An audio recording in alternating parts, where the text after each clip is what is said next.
maybe data privacy firms, things like that. I mean, it's a big subliminal marketing thing, whereas if you can incorporate those kind of color schemes that already your competitors are using or the market segment that you want to break into uses across the website as a streamlined rollout, it could potentially maybe give you a better brand recognition. Also maybe your fonts as well.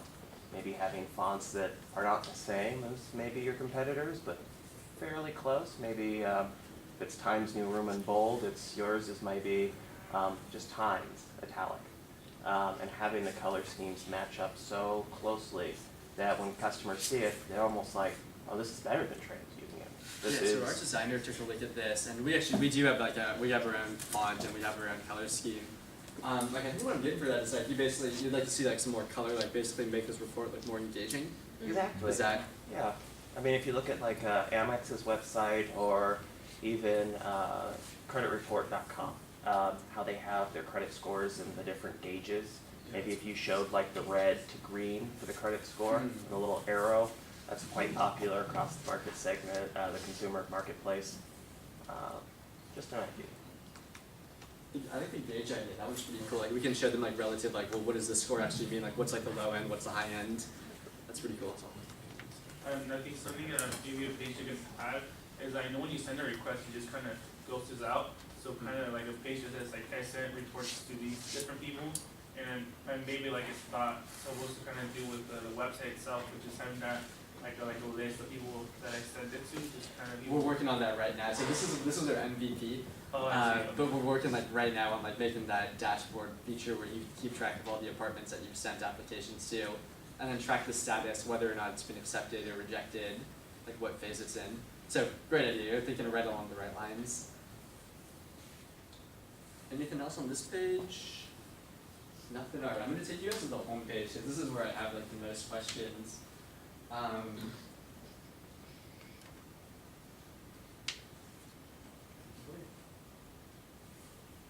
if you guys want to just go, I don't know how many people have computers here, but if you want to go to this this domain, this URL, you can go check it out and play around with it. Like my questions primarily are that like, okay, so you would find this page after hearing about Finret, like you might see some of our marketing content, and the message that you're going to get is that Finret will save you time and money on applications. When you arrive at this page, my question is like, what questions do you have, and does the content on the page answer those questions? And if not, what questions do you still have remaining once you're done looking at this page?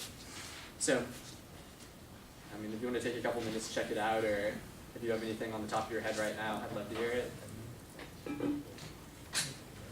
I think this is an idea, because I see your first thing, and you could probably change that based on what you want, like say goodbye to application fees. You're not really saying fully goodbye, because you have obviously the 35 you're paying Finret. Oh, it's free for now. For now it's free, okay. yeah. Okay. In the beta, during the beta test it's free. Which I think would be communicated in our marketing message as well. It's like, hey, like, here's a free beta, like, come here to apply for apartments faster and cheaper.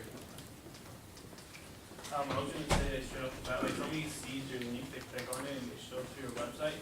I feel like they'll still be a little bit confused just because it's such a new thing you're doing, and they see like a little bit like 5-10 seconds they explain like, oh, like we're Finret, and kind of like using Flipboard, like explaining the whole process, how simple it is for you guys, and that would just probably make me like a ton, like, oh, okay, well that's what it is, without me having to go down and read. So I feel like a lot of people have like a short attention span where if they have to read something, like, oh, whatever. I hear that has a plus in my notes. This morning, fast before you guys brought that up too, it's like, well, we want like a 30-second video explaining how this is going to work. So that's good. That's good. Anything else on this page? Like, do these boxes, the content in these boxes, like, is this relevant? Like, when you read that, like, does that sound appealing? No, not really. Yes. Pretty good. Pretty good. I would go back to the color idea of increasing color.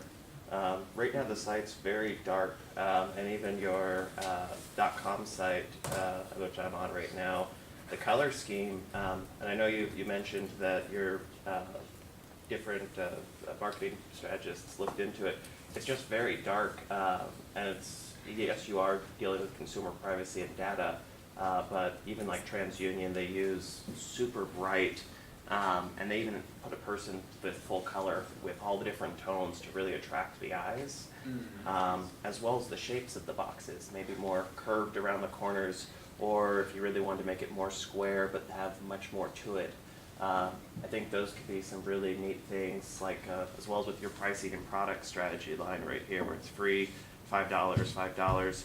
There's really nothing to differentiate any of these besides the initial in-between where all the color scheme is the same gray across the board, so it's hard for someone to maybe see the value between why would I want to spend $5 on a credit report when bank statements are free, even though there is, of course, to the average consumer reading it through, or someone who's educated looking through, yes, it's obviously a huge difference, but when people browse websites just like resumes, when recruiters look through, you're lucky if you get 15 seconds to really make something stand out in a resume, or 20 seconds where someone decides to use your website.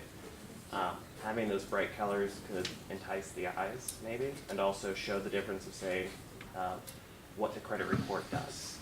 Doesn't have to be like a bright red, because that's not appealing, it's scary, but maybe like a darker shade of your gray for the free, and as you work your way up the pricing grid, lighter shades of gray.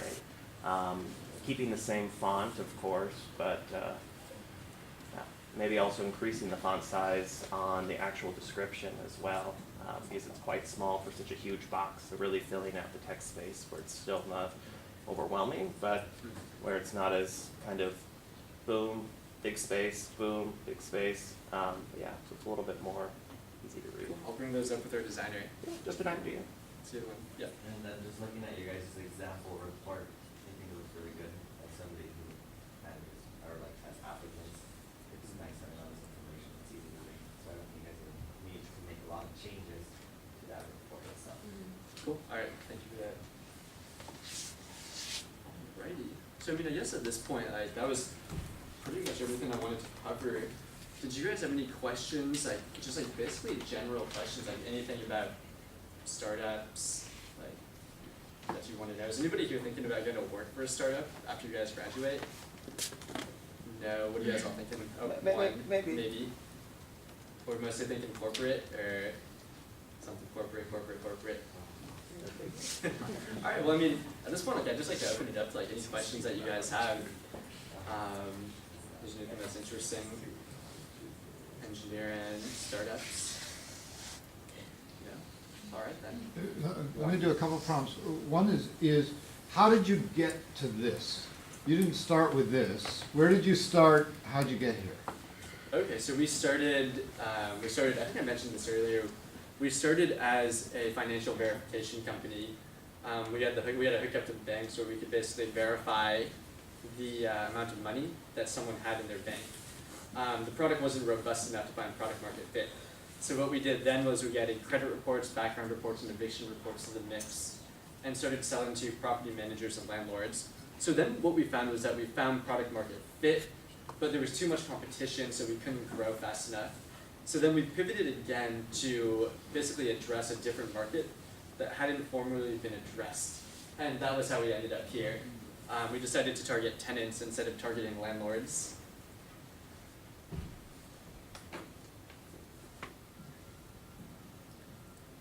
So, and what was the initial, when you're doing this, verifying how much money people had in their bank accounts, so why were you doing that? What prompted you to try to start a company around that?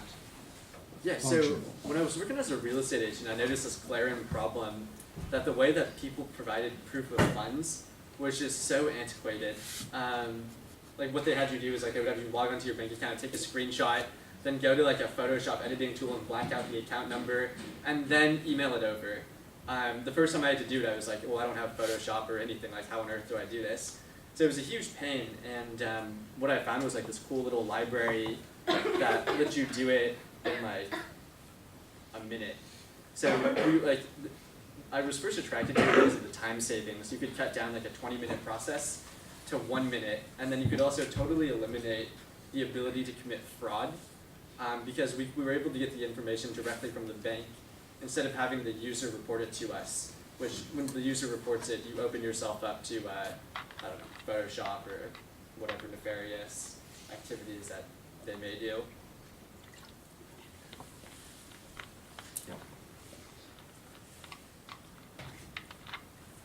Cool.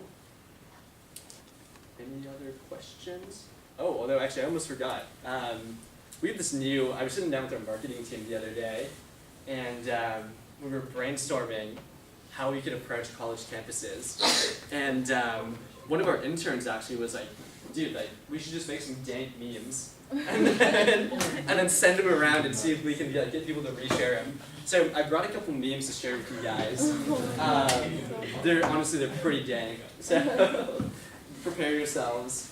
But I'm like, my question to you guys is basically, is this a good idea? Like, is it too comical? Like, is it too unprofessional? Here, let me see if I can. Alright. Check this out. So, do you guys know the Morpheus meme? Can you guys all see this? I'll read it out for you people in the back. It's the Morpheus guy that says like, "What have I told you? Finret pays for your application fees." This was like a pretty popular one. We have another one. This is like the Black Panther guy, and he's saying like, rental application fees, we don't do that here. Oh, I like that one. Yeah. And then the last one. This one's actually a video. Let me see if I can get this to load.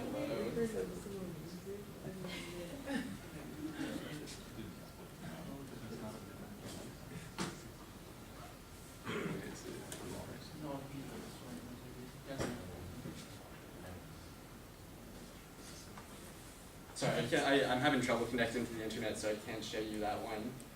But this is our last one right here. Are you guys familiar with the Doge meme? So this one is saying like, meet Finret, you protect like something, and like most importantly, you reject. So my question to you guys is like, we were thinking about distributing these in two ways. One, as flyers on campus, like just like kind of posting them up, being like meme, like finret.com, like apply to apartments here. And then simultaneously running like a Facebook, Instagram, possibly even a Twitter like marketing campaign. How do you guys think that would go? Like, is that something, would it catch your eye? Two, like, I mean, would it be funny enough that like you might even reshare it? Yeah. I don't know. I think it'd be. I don't know.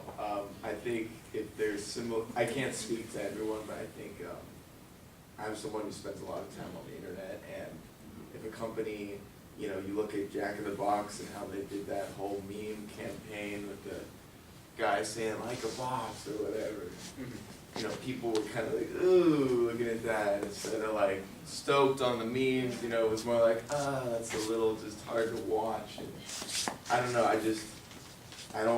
I hope kind of selling out full with memes doesn't kind of just polarize your company into, you know, people who, you know, are kind of just like, I don't want to say cringy, but just like, it seems a little sellout-y to some people, so. Gotcha. So I think just going too hard with the memes may be a little. So maybe don't go all in on it. Okay. Yeah, don't go all in on the memes. Maybe keep it very, very, like for a company, if you want to do the memes kind of marketing, you have to be so current. You need to be doing the stuff that, you know, you're gonna find on. This isn't the stuff that's already on Twitter. This is the stuff that's a little more hidden. You know. You know, like the Morpheus is old. You know, we need. So you want fresh. You want fresh. Like, well, I'm saying if a company does it, okay. you really need to make an effort to be Yeah. extra fresh. You have to have zombies. People will come after you on the internet. All right. Yeah, that's the. One over there and then right there.